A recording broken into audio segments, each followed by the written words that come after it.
you got a chance to listen to my live that I did? Yeah, I got a chance to listen to What did you think of that? Yeah, I thought it was pretty interesting.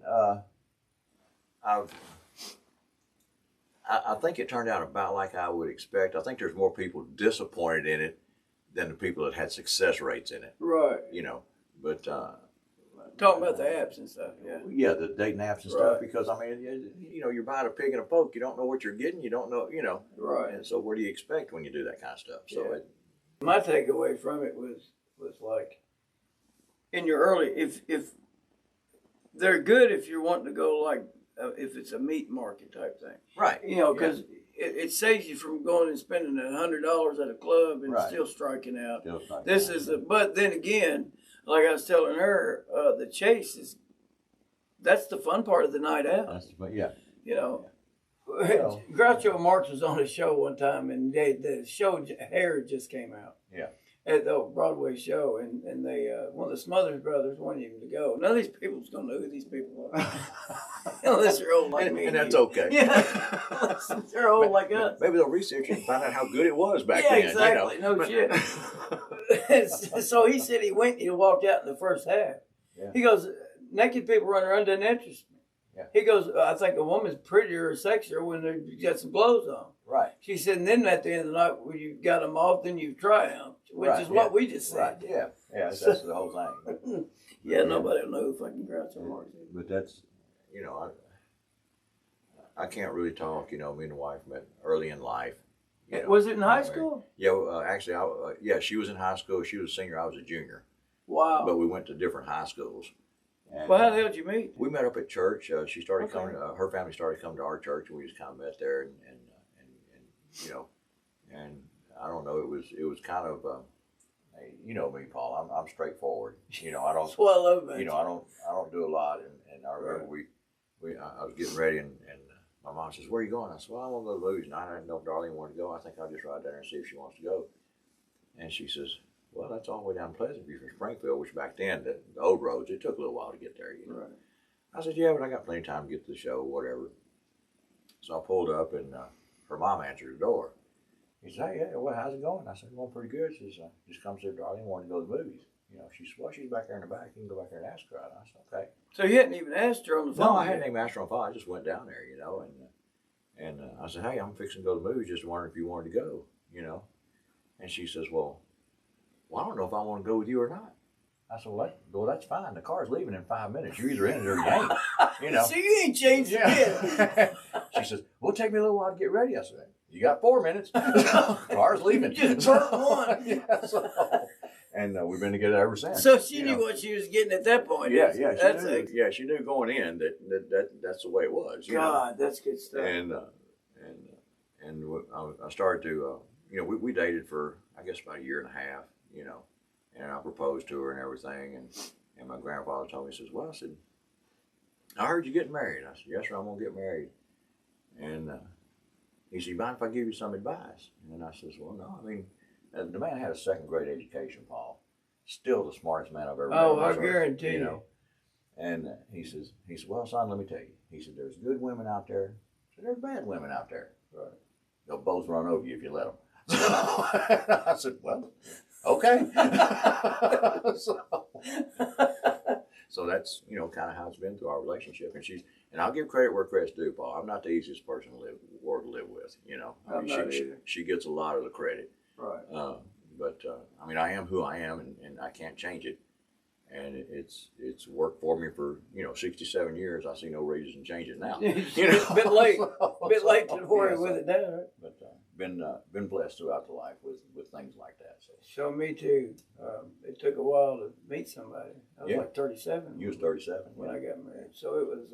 I had a lot of years of just, you know, searching, and just enjoying craziness. Yeah, crazy. But I think most of it was loneliness. Really, you think about it. Yeah, I guess. And we'll get into it about that too.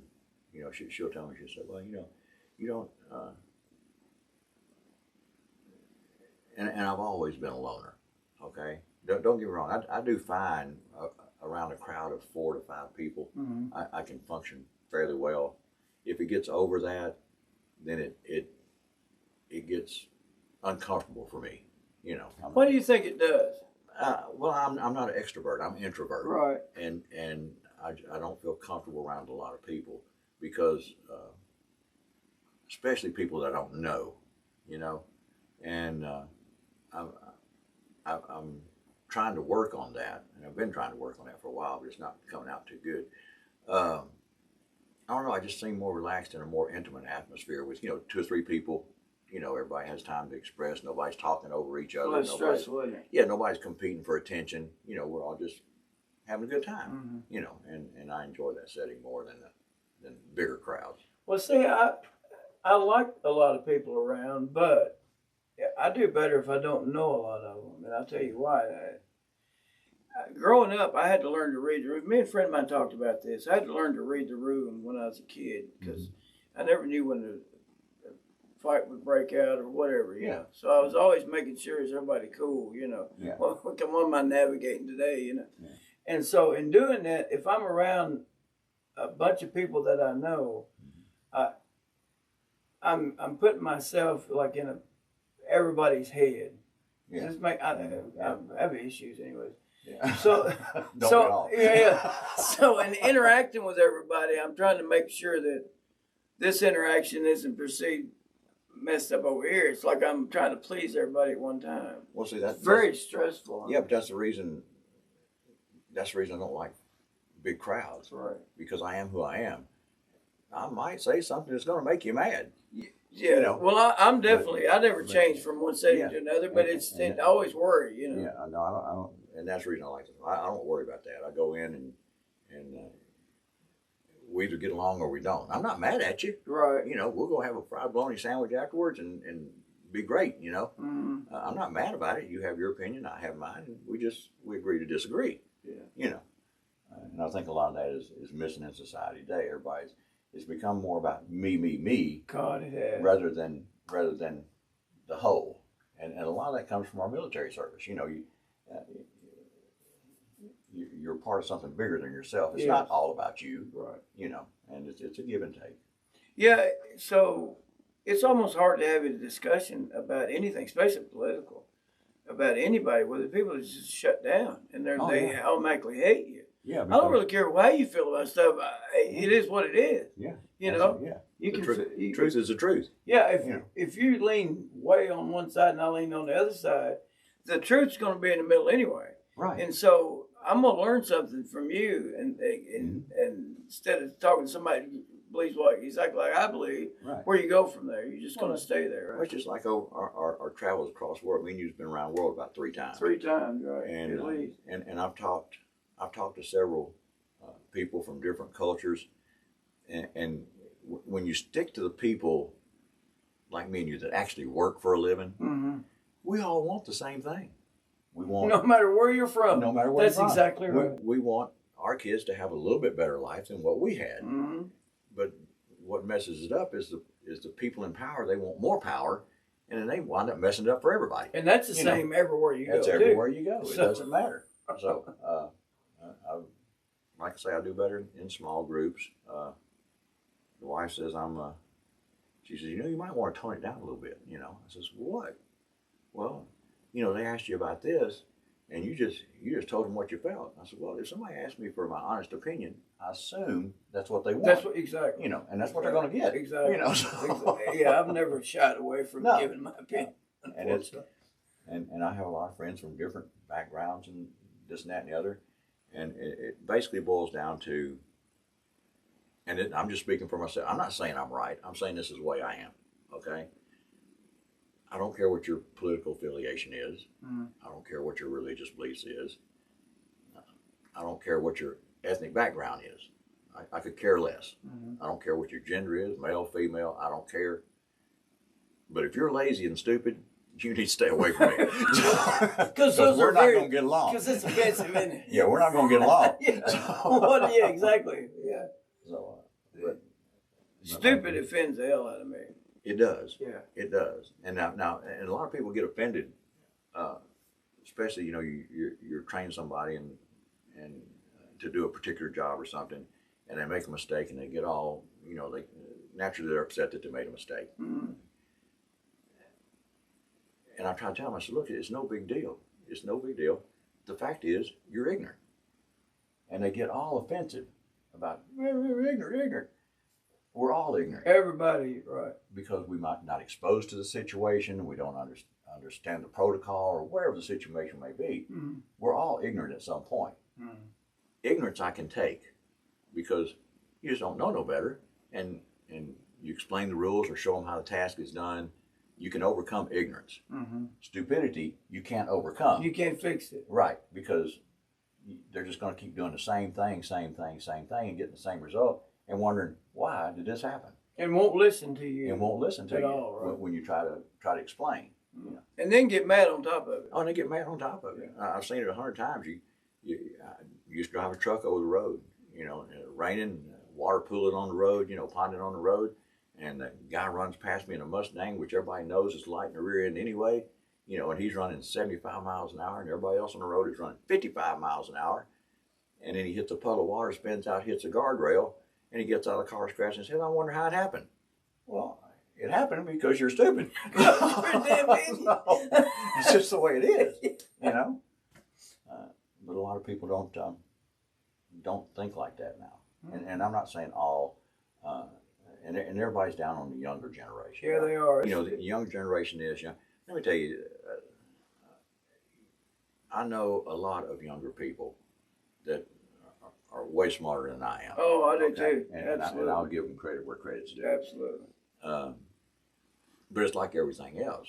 Nobody looks at the positive of a generation. They find the worst of the generation and then try to say, all young people are like this. Yeah. That's not the case. And that goes on every generation. Every generation. That goes on all the time. But I used to work with a lot of bright young people. Way brighter than I was at that age. Yeah. And I think one thing I found though, when they'd come down and we'd have discussions, it's like they seem to be, some of them seem to be refreshed with somebody that would just tell them straight. Because they're not used to that. They're not used to that. They're not used to They're used to this hook to get them to do that. Yes. Or this hook and dangling a carrot to do this or do that. But or fluffy stuff. Yeah, just tell them how it is. And when they realize there's no malice behind however I said it. Right. When they can get past because a lot of times people say it's not what you say, it's the way you say it. Well, I get that a lot. Yeah, well, I'm gonna say it the way I'm gonna say it. I'm 60. I doubt I'll figure out a different way to do that. That's right. But my thing is, I try to get to know somebody and know them well enough to know what they meant by what they said. Right. And then you can get offended later on because then you know them and you know that what they meant. Right. But I'm not going to. It's very little offends me. Me as well. Yeah, when somebody talks to me, I'm like, because I'm used to harsh. When I was a young person in the military, I'm used to harsh. You damn idiot, why didn't you do it like this? Right. I didn't take offense to that. I didn't take offense to that. But get to know somebody good enough to know what they mean by what they say, and then you probably won't get offended near as much. But some people wake up wanting to be offended by something. Oh yeah, they want to get into it. Yeah. That's just the way it is. What the hell can I get offended? There's a meme goes around. What can I be offended about what today? Can I start to piss somebody off so I can blame them for it? Yeah, exactly. Yeah. I just don't give them.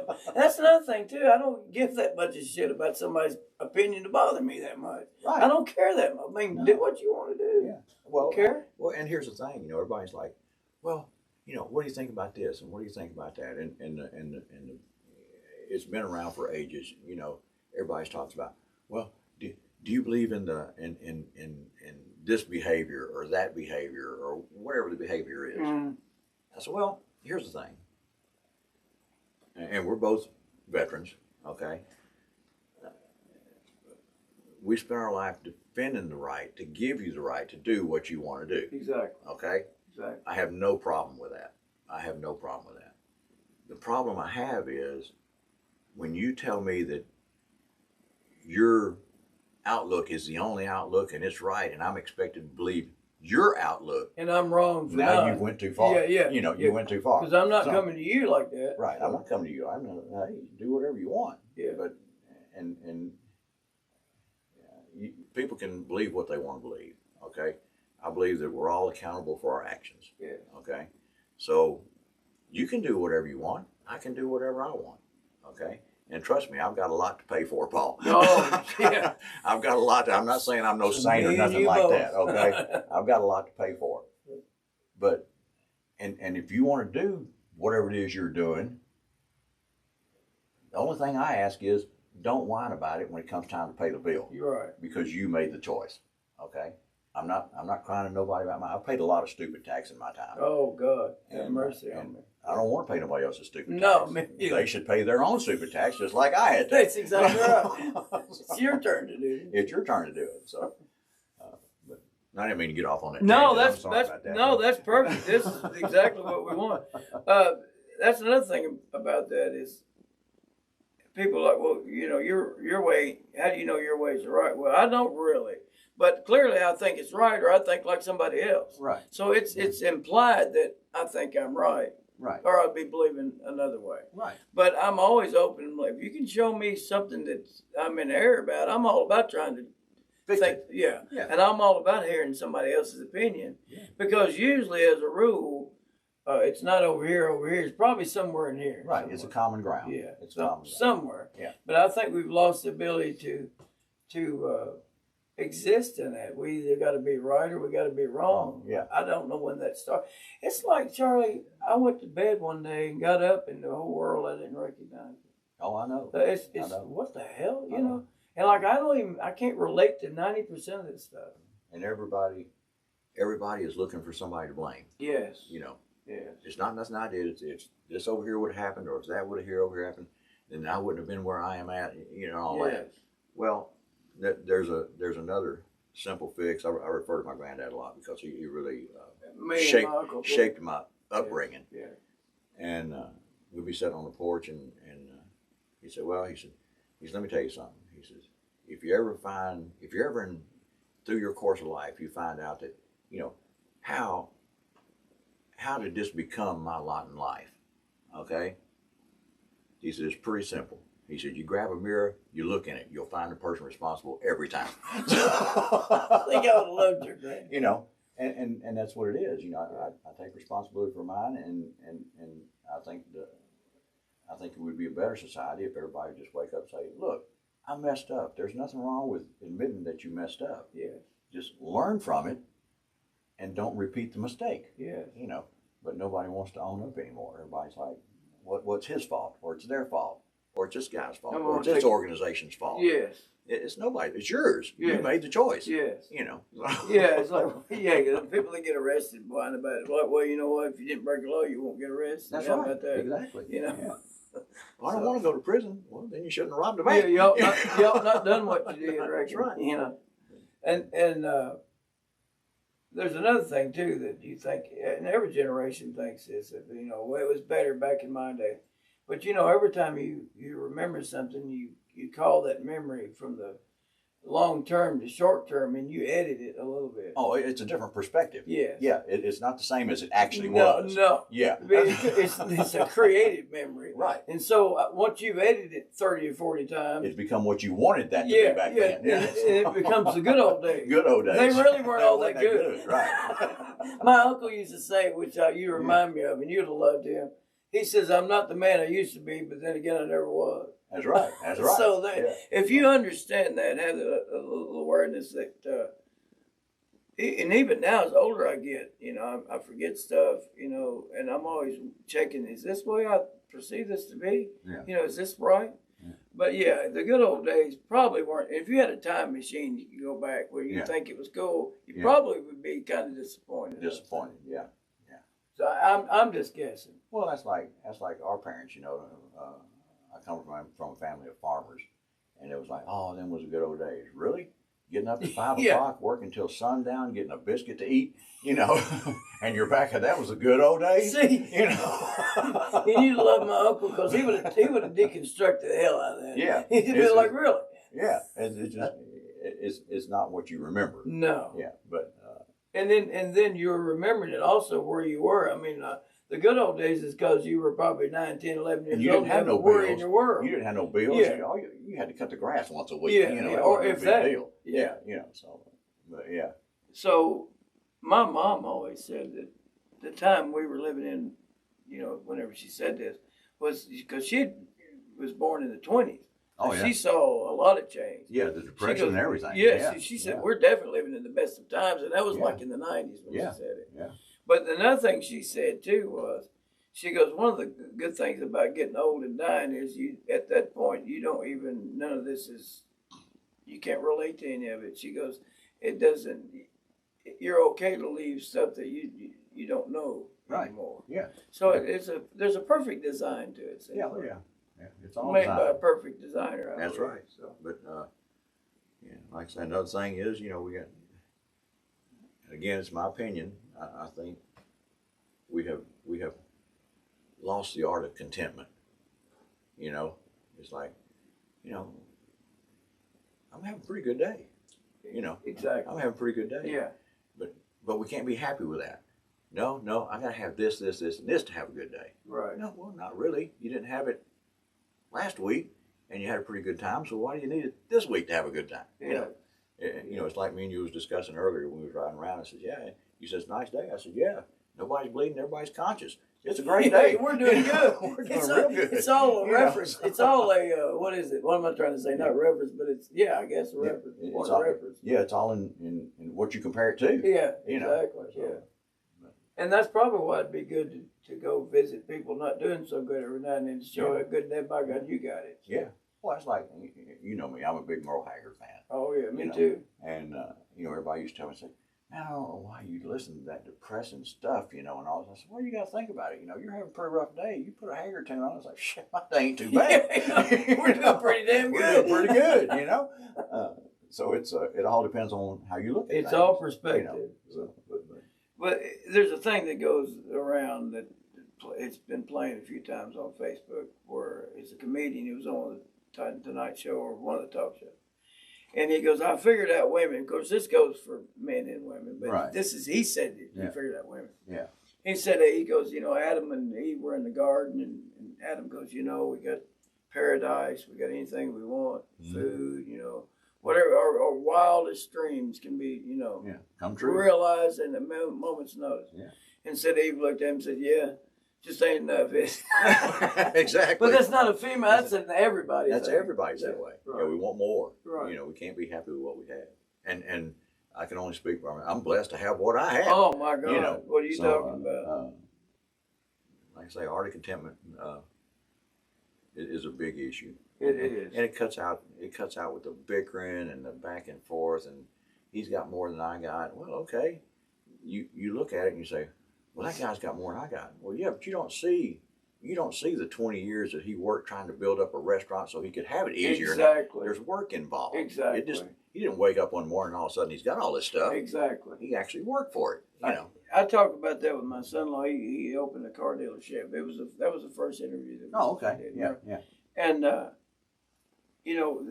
was a time where people were going like, well, the owners of the company, they got all this money and then they only pay their workers so much an hour. Well, the things that he said he had to deal with and go through to get to where he has his own dealership. The person, let's say he hires somebody that's selling cars, didn't go through all that. Right. So why would they? Why are they? So the entitlement thing bothers me with people's minds. What they don't see is how many free hours that he did not get paid for building that business that he had invested, labor costs that he had invested, he never got paid for. Exactly. And if you're willing to do that, then you can do it. Then you should reap the rewards. Right, exactly. Yeah. Or why would you even do it? Right. So, and that's why the idea of making everybody have the same stifles. Well, and that's like,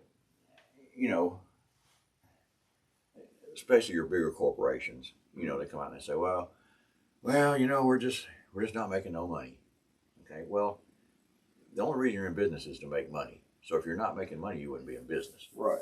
So to interpret that, it's not that they're not making money. They're not making as much money as they want to make. Yeah. They didn't make their projection, so in their mind, they're not making money. Yeah. They're still making money or the doors would be closed. Well, something's going on, right? Yeah, you can't pay the light bill. You ain't got no business, right? There you go. So it's all a perception. Yeah. It's like, this is where we want to be. Well, you and everybody else. Yeah. But that don't mean you're gonna make it there. No, it doesn't. You know? But you had a good year, so let's deal with it. Be happy with that. Let's be happy with that and move on. Yeah. You know, fix a few things next year and see if we can improve or whatever. Me and a friend of mine talked about this one time. He says, I've tried everything. I've tried everything to be successful. I just can't be successful. And I pointed out to him. I said, look, man. I mean, your family's got a nice place to live. Okay. You got it ain't no brand new Ferrari or nothing, but you got a reliable car to drive. You got money in your pocket. You can take your family out to eat, go to the movies, or where you do things. And you have no stress in your life, and you're happy.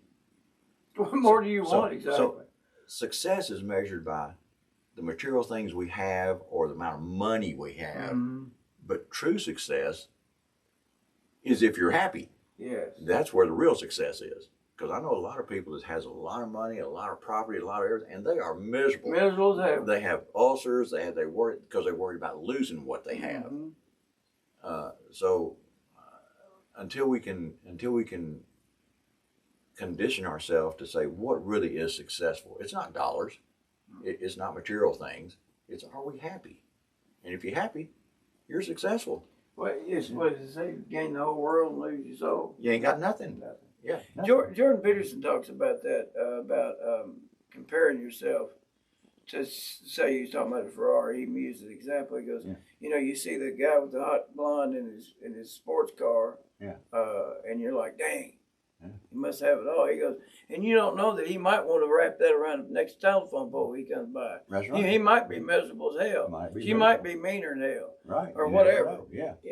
He says what you need to do is compare yourself to who you were yesterday. Right. Not somebody you don't even know. You don't know the hell they go through. You don't know what they've been through or what their past is or nothing. They might want to be where you're at. But if you could, well, as a matter of fact, I got a friend of mine that he owns a business, and he stays stressed out a lot. He's got a lot of stress on him, and of course, naturally so, the business, because he's responsible for other people's income, that kind of thing, and he wants to do the right thing, and he stresses out about, especially if business slows down, he stresses out about his employees, and really, really a great guy. But he come over to the studio, and we sat there, and he said, man, he said, you got it made. I said, yeah, how you figure? He says, you don't worry about nothing. You don't have anything to worry about. You're just, I said, well, okay, I guess. I mean, I'm happy. That's all that counts. And he said, man, I wished I could be like that. I wish I could just say, look,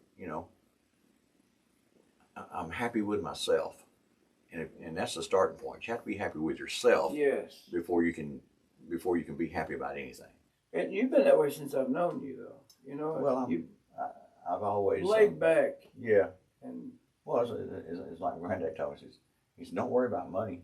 You can buy $1 million worth of grief for a nickel. I would have loved to know that. I said, well, yeah, you got a point there. And you said second grade education. Is that he got a second grade education. Used to be the janitor down at it was an old log cabin schoolhouse down in Coopertown, and he was a sharecrop farmer, and to pick up extra money, he would clean up the schoolhouse down there, that kind of thing. But only had a second grade education, and like I say, and I've met a lot of smart people in my time, but he's still the smartest one that I've ever met.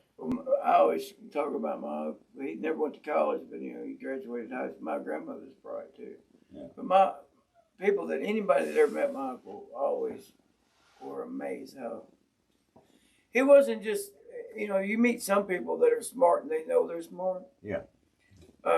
Or somebody that you're talking about something that they always got to chime in or whatever. We've worked around people like that. Oh, yeah. They know it all. But he didn't come, he just, in fact, did know. And then whatever you talked about, pick a subject. Pick a subject, and he can talk to you about it. Yeah, and he could, and then you'd use up your five damn seconds of what the hell you knew better, or what I knew better. and then you just sit and listen to him, and it's like, my God, you're so enriched to know people like that. There's people that I know that I'm so enriched to know. I've been so blessed by my whole life. I've been blessed. A lot of people tell me, they say, man, you must have had some great role models, growing up. I said, well, yeah, but not in the sense you think. You know, yeah, I did have some people that was really a good role models, but I had way more bad role models. Yeah. You know, and I was smart enough to look at them and say, he did that and that didn't work out too well for him.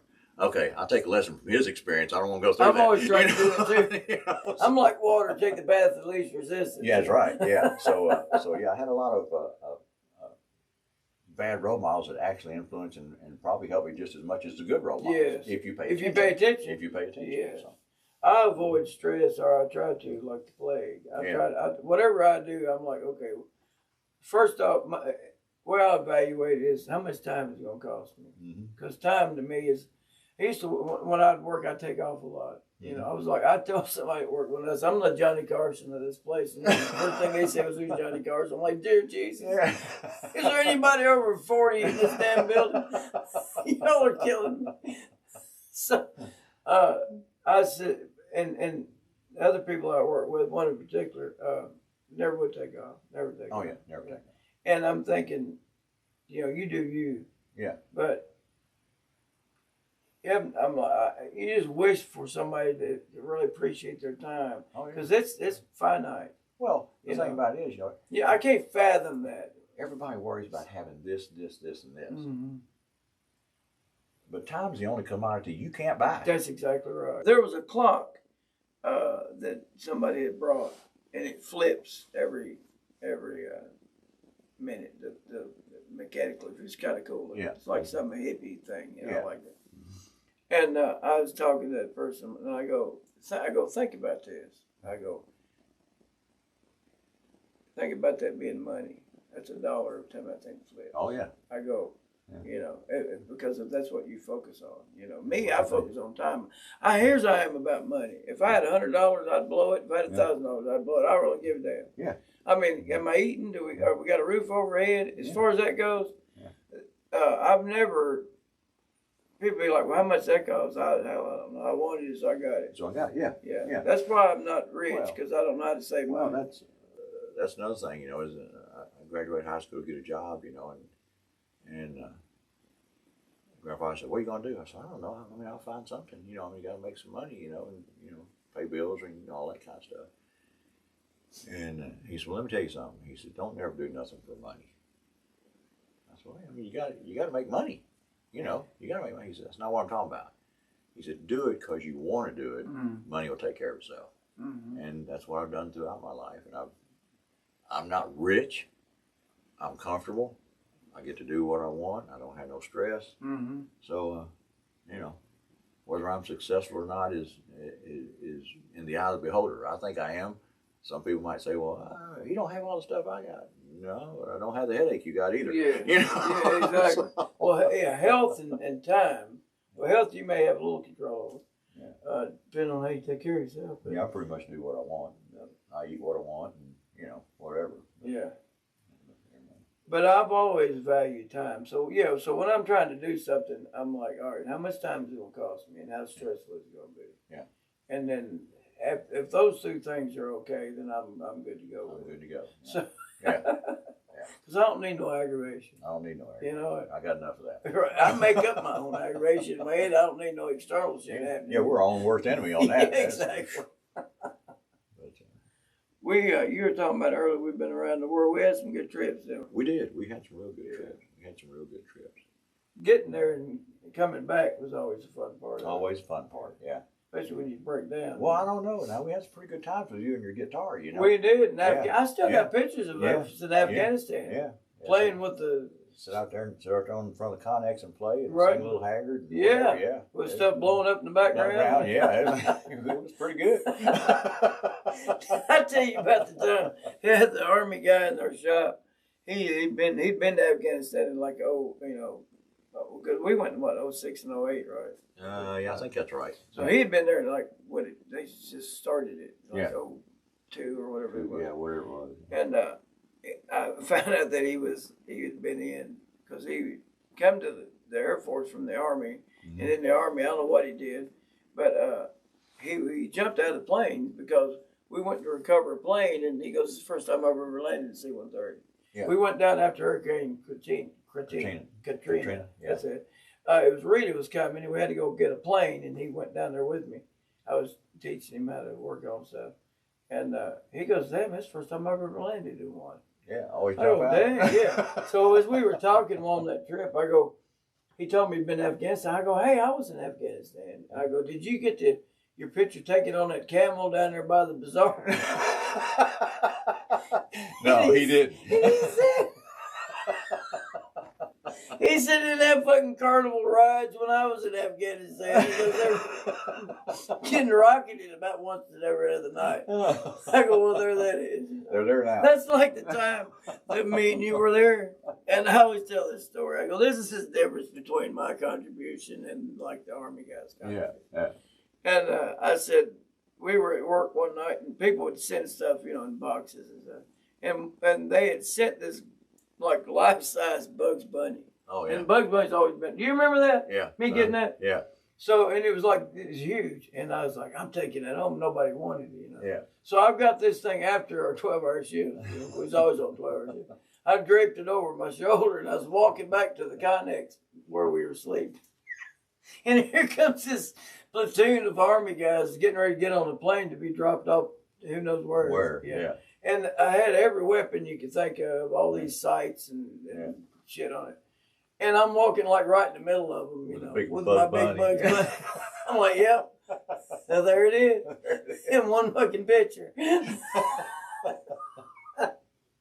Oh, God.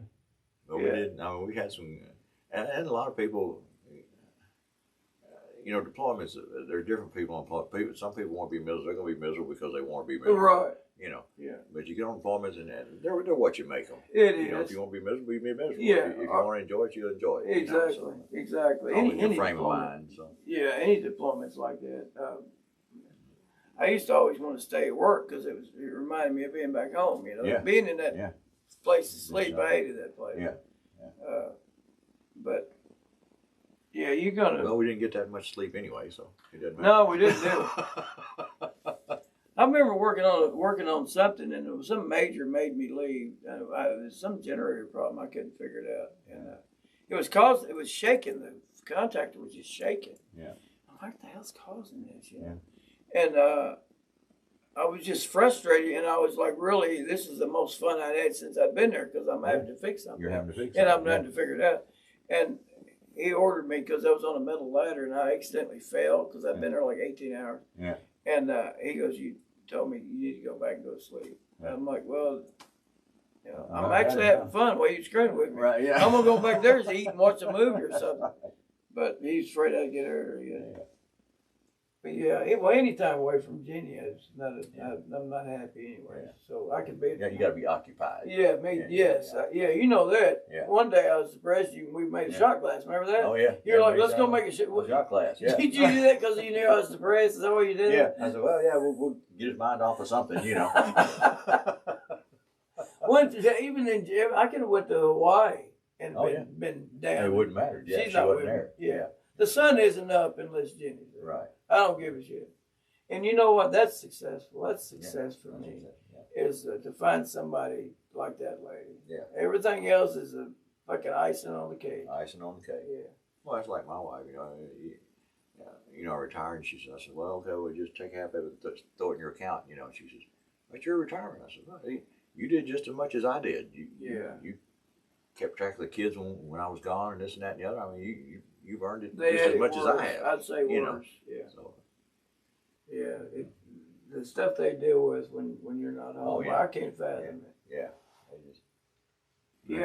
Everything that. But she'll call me back when I was driving on the road. She'll call me. She says, well, I think the hot water heater went out. I said, well, okay. I mean, they sell those things, And she says, yeah, but what are you going to do? I said, well, I'm in Houston. I ain't going to do nothing. Just call the guy. Today, I'm not doing anything. Tell him, call and come put in a hot water heater. Right. I mean, so. I can't do nothing like right now, but. And I'll get there. And you drove for will you say 12 years? I drove over the road for about 12 years. And I liked it. It was, you know how it is. Everybody says, man, I can't wait till I retire. I can't wait till I retire. And you retire, and it's like, what am I going to do? Oh, it's crazy. It's just it gets so boring. It's different. And I thought, well, I'll start out just doing a little something, and then you start doing a little something, and then it grows into, say, well, you're doing so good at that. Could you take this for? Well, yeah, you're doing nothing else. I'll take that one, or whatever. And next thing you know, you're putting in 60, 70 hours a week, and you don't even realize it. Yeah. Yeah. But you're having a good time at it, so that's all counts. Well, the not having to be somewhere was what I found alarming. Like, I can always find a project to do. Yeah. But the not having to be somewhere, not being a part of something bigger than yourself, was new to me. It's an adjustment. Yeah. It's an adjustment. Yeah, because like, even though what I figured, what I was doing was just, you're sitting there doing whatever you're doing. I was able to help people, so that's cool. Oh yeah. But you didn't really feel like you were doing a whole lot anyway. But at least you were a part of something. Well, that's just, when I first started driving, I'm gonna tell you, the transition from military to civilian is rough. Yes. It's rough. Yes. Because they say, well, you got an appointment to get loaded at 9 o'clock. Okay, well, you use the old military rule. My appointment's 9 o'clock. I need to be about 8:30. Yeah, because if you're there at 9, you're late. Yeah, because I don't want to be late. Because then you get shoved to the back of the pack. So I get over about 8:30. And it says, okay, we're just pulling this door here. Backing in the door. So I back in the door, and I'm sitting there, and it's like, okay, I need to go inside. So I go inside. I say, hey, what's the problem? He said, what do you mean, what's the problem? I said, well, it's 9:01. Yeah, my appointment was at 9. So that means something needs to be coming out of this truck or putting in this truck or something because it's 9 o'clock. Yeah, because I got to do some stuff. And he says, well, that ain't the way it works. I said, no, takeoff ain't at 9:01. It's at 9. Okay? Exactly. That's the word we came from. Yeah. And he says, well, it's kind of 9-ish. I says, well, okay, what's 9-ish? He says, 11 o'clock? He says, well, sometime before lunch. And I said, then why'd you tell me to show up at 9 o'clock? So it was a hard adjustment for me for that way because they're not like, well, we'll get to it maybe. No, you're on my dime. You're costing me money. Yeah, what do you mean maybe? Yeah. So, so it's a rough transition, or it was for me. Yeah, but you got used to it, I guess, after a while. Yeah, because what I do, I come and I said, well, because when you truck drive, you only got so many hours you can be on duty and drive. So if you keep me waiting there 4 hours, you basically, because I get paid by the mile, you basically rob me of 4 hours of mileage. So you see, is it like an air crew? Like you can only drive so many hours and you got to not drive anymore? Right. So it's like crew rest? Yeah, you got to. Really? You can be on duty for 14, but you can only drive 11 of that 14.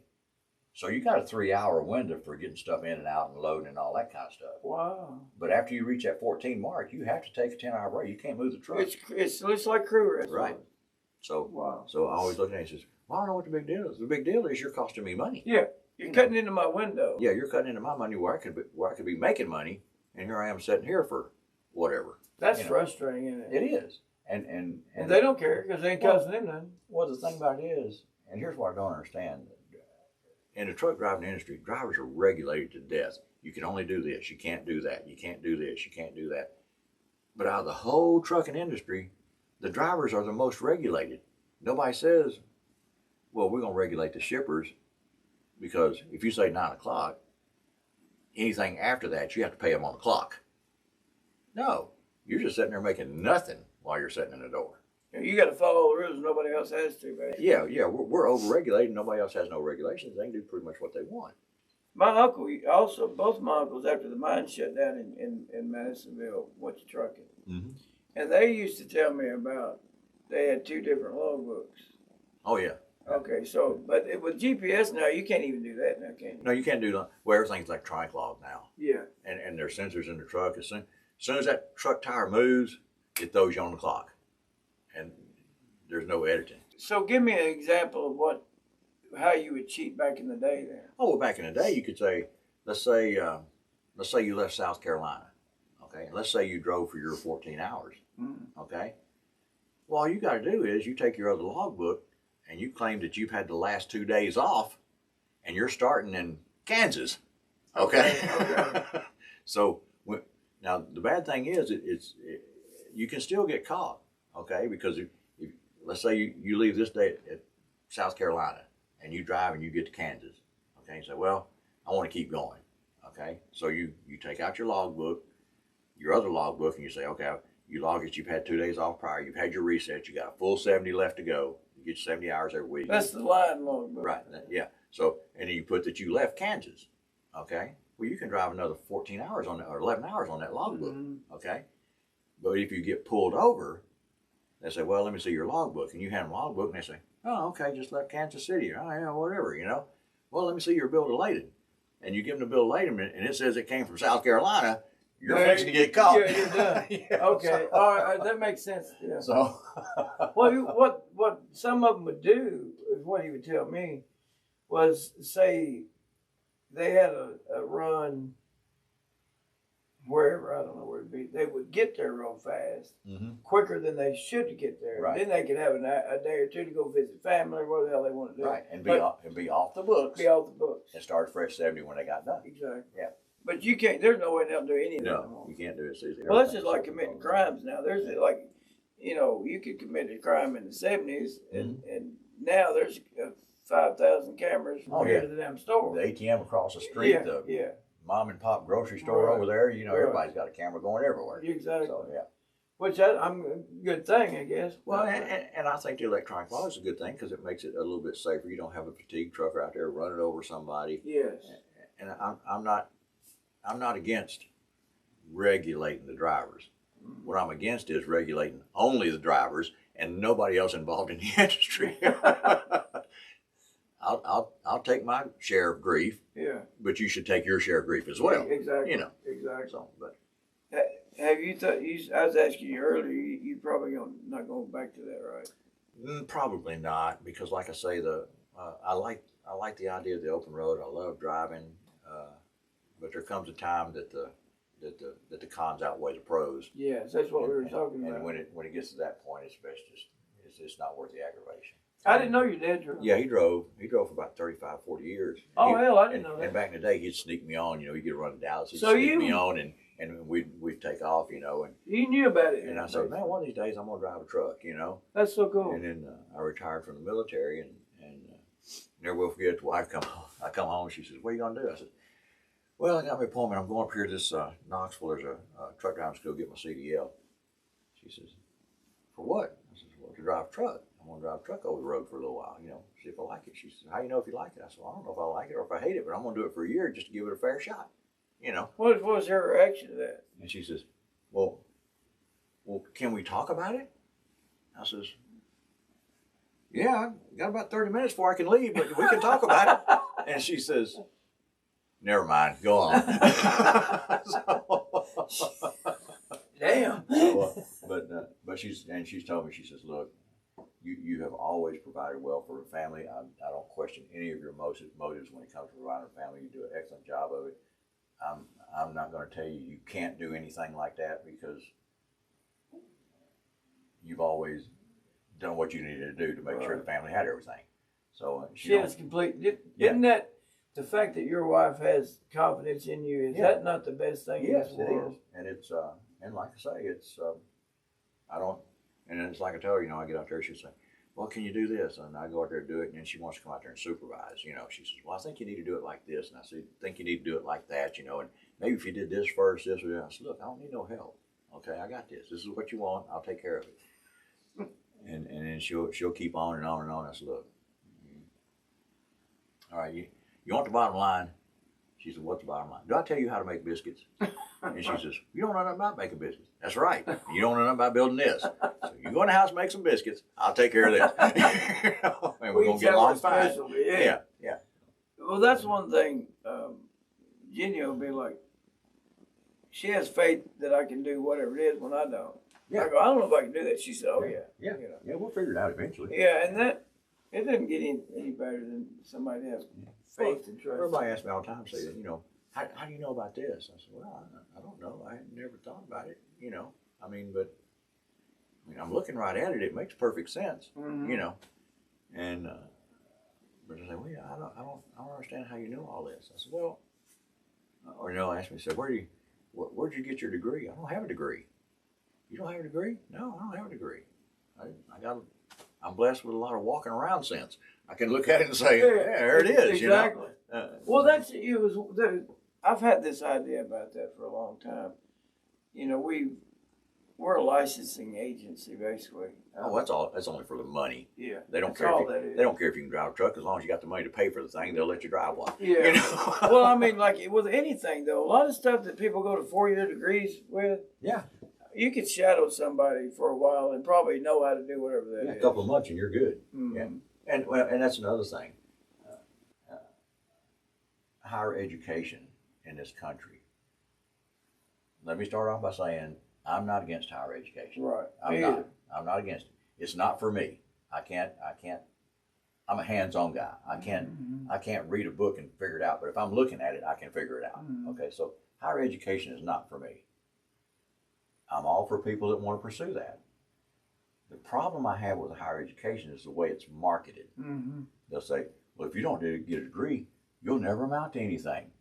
So these kids in droves out of high schools that don't even know where the bathroom is in life yet, and they're rushing to these colleges, and they get this enormous student debt of $100,000, $150,000, and come to find out that, well, the job I specialized in only pays $40,000 a year. Right, exactly.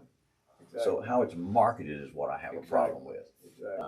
I don't think college is for everybody.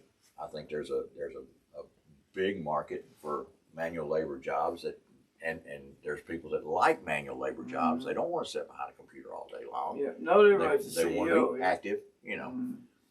And so that's my take on it. I'm all for it if that's what a person wants to do, but I don't think society should market it as if you don't do it, you'll never be nothing. Does that make sense? Yes, it does make sense. And I'm like you. I'm all for anybody getting an education in anything.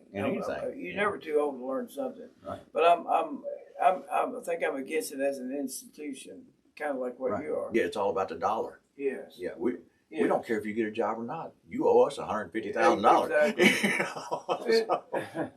Someone told me one time said that if you take anything in college, take two. So at least take these two classes. Take physics to understand how the world works. Yeah. And then take philosophy to understand why you should give a shit. That's it. You know, I was going to physical therapy on my knee, and the physical therapist was a PTA. There's PTs who have doctorates now. Right. And there's PTAs who, I guess they can have associates or whatever. Yeah. But this person's grandparents were both physical therapists, and they didn't have a degree at all. Right. But they were grandfathered into. Grandfathered in. So now you got somebody that went to school for 8 years, Mm-hmm. and you got somebody that never went to school, and they, but right. So it's all about, like you said, a lot of it's money thing. Money. It's all about the dollar. So I would say there's a lot of things that you could probably learn by shadowing. Well, it's just like the music studio that I use. Yeah. I started out in the software and the recording and the mixing, mastering, and all that kind of stuff. And I knew the sound I wanted. I didn't know the terminology exactly to get where I wanted to get. Exactly. So it was like, well, let's try this button. That ain't it. Let's try another button. Oh, that's what that means. Well, that's what I'm looking for, Yeah, that's what I found when I used to take much psychology classes. Yeah. It's like, I thought that's how that worked. Yeah. But I didn't know it was called this, and this whole deal was a theory was built on it, and this dude figured it out 100 years ago. Yeah, I don't know what you call it. Yeah. But that's what I'm looking for. But I figured that's how that was, So it's like one of those things. Yeah. Terminology, and I probably could be a lot better if I took music, and I should have paid more attention in it, but you know how it is when you're in high school, you're looking for the end of the prison sentence. You ain't looking to strike no big mark or anything. No. Well, I took intro into in college. I took intro into because I went and got an associate's, and then I almost had a bachelor's. I was like 3 classes away. Yeah. And then where we worked, due to the tech schools, I got 2 more associates. I got 3 associates at $2 to get you a cup of coffee. Yeah. But but I am like 3 classes. Well, not at Starbucks. Yeah, not at Starbucks. Right. Yeah, that's the tip at Starbucks. But I mean, I guess I could. That'd be something I could do while I'm retired. Just finish it. But I just, whatever.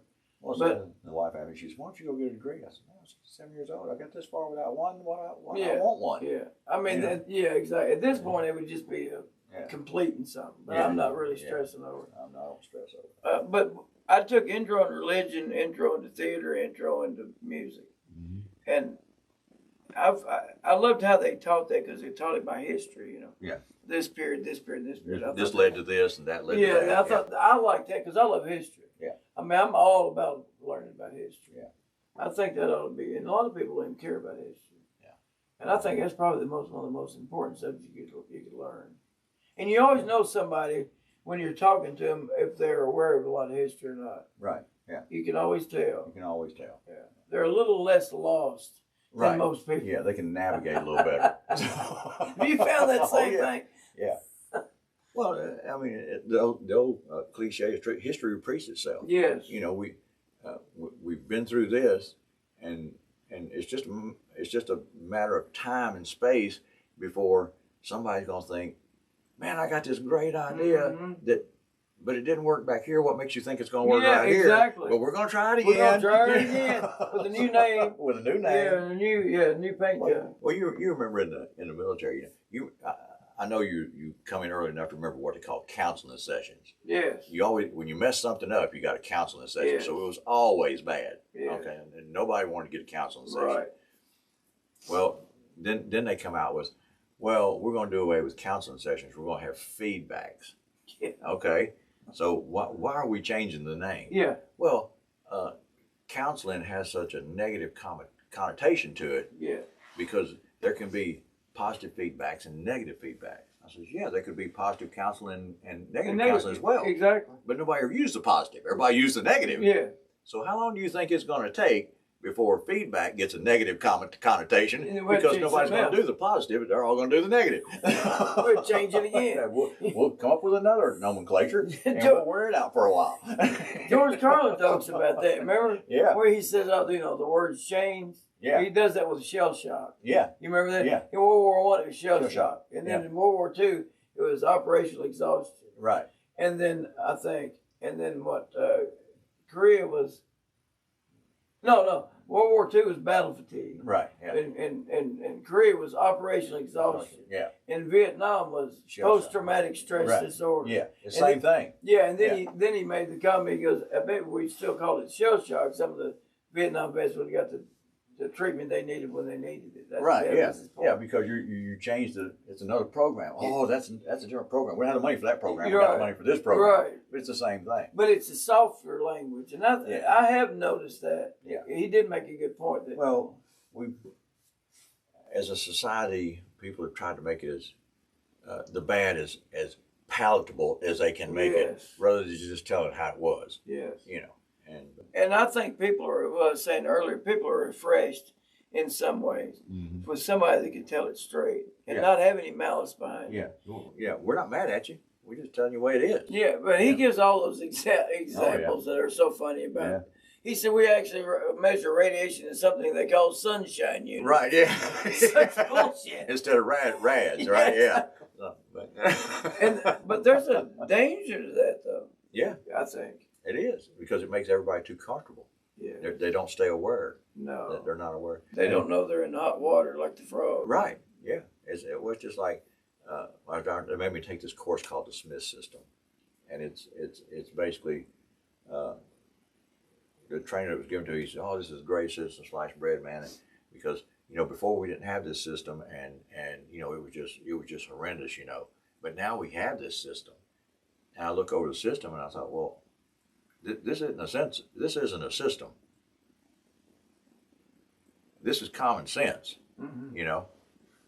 He says, well, no, but this system really helped us. I said, okay, well,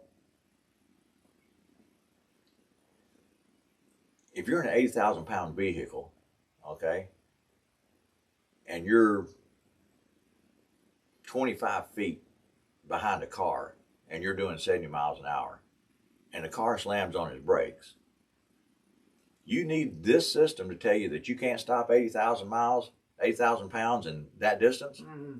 No. You knew that before then. Yeah, exactly. So this system is nothing but explaining common sense. It's not a system. It's common sense. Mm-hmm. And he says, so what do you call it? And I says, well, we call it situational awareness. It encompasses everything. you're aware of your surroundings at all times. Mm-hmm. You know the guy's too close. You know you can't stop. You back off of it. Mm-hmm. You know, you don't take the chance. But he says, yeah, but in here it explains it in the system. There's nothing to explain. Why do you need that explained? Exactly. There's nothing to explain. You know, it's evident. Yeah, it's self-evident. It's a no-brainer. Yeah, you know, there it is. There it is. The lights on or off. Right, yeah. But they made millions of dollars. Oh yeah, promoting this system to trucking industries, because if your drivers have a certificate saying they read this pamphlet and they took this test, you get a break on your insurance premium. So dollar drives all of it. It's not that the trucker learned any more than what he already knew. No, he already Somebody knew had that. a chance to make a buck. Exactly. And so we're going to throw it in there and make everybody's lives miserable so somebody else can make $1. Follow the money. That's right. When you go see anything going on, if you back it up far enough, somebody's making money on it. It's all about the dollar. That's exactly. It's all about the and dollar. It's never changed. It's It's never always changed. always and it ain't gonna thus, change. and thus will always be. That's right. It'll never change. But yeah, well, there's nothing new. What do you say? Nothing new under the sun. Because everybody says, I wonder why they're doing that. I says, there's money in it. He said, what? I'll give you a prime example. I'm driving a truck. I got stuff that you ordered, Mm-hmm. and I'm bringing it to you. Mm-hmm. Okay? I pull into your dock. You charge me a lumper fee. You charge me for somebody to unload the truck of the stuff that you ordered and I bought to you. A lumper? Is that what you said? That's what they call them lumpers. Lumpers. Yeah, they hire people to unload trucks. Well, is that an acronym or just some slang they use? they just call them lumpers because they lumper. But anyway, so now, here's the part. You hired me to bring you your stuff, okay? I didn't order it. It ain't mine, okay? But when I get there, you're going to charge me to take it off the truck. I don't care if you take it off the truck or not. I'm not selling it. Right, exactly. Okay? I can take it back. I'll close the door, take it back where it came from. Okay. But no. You got to pay the lumper. So you got to call your company and say, hey, I need a com data check to pay this lumping fee of whatever, $100, okay? So I give you the check for $100 so you can pay people to unload your stuff off of my truck. Why don't the people that work there unload it? That's the whole thing. If there's where the money is. Right. If they have to hire people in that company to unload trucks, they have to pay them health benefits. Oh. They have to pay their Social so Security. They outsource it. So they get contract people Yeah. that does 1099. Yeah. They don't have to pay health insurance. There They you don't have go. to pay Social Security. They don't have to pay unemployment And insurance. they don't even pay it. You pay it. We pay it. Yeah. But do you think the company I work for is going to pay you $100 to unload your stuff? No, they're going to add it to the freight bill, and you're going to pay it in freight. Exactly. So it's all a big hide for you to save money. You see, it makes no sense. No. But and there's a lot of things like that, isn't it? Oh, there's a lot of things. Yeah. There's a lot of things to get around things. I was working for this company, and it's a load of tires. Okay, I pulled up there. He says, well, you gotta have a lumper fee. Lumper fee's $75. I said, okay, let me call and get a com data check. Okay. So I called my company. I says, I need a com data check for $75. He said, well, we don't do that. I said, what do you mean? He said, well, anything under $75, you're expected to pay, and we reimburse you, the driver. This ain't my stuff. Okay? Really? How long is it taking to reimburse you? Why have I got this, right? Right. Yeah, why are you messing with it? I said, well, I don't have $75 on me. Well, you need to go down to the ATM. There's an ATM. Just disconnect the trailer, run down to the ATM, come back. Well, now you're getting into my driving time, okay? Well, we can process a com data check, but we have to charge you as the driver because it's under $75.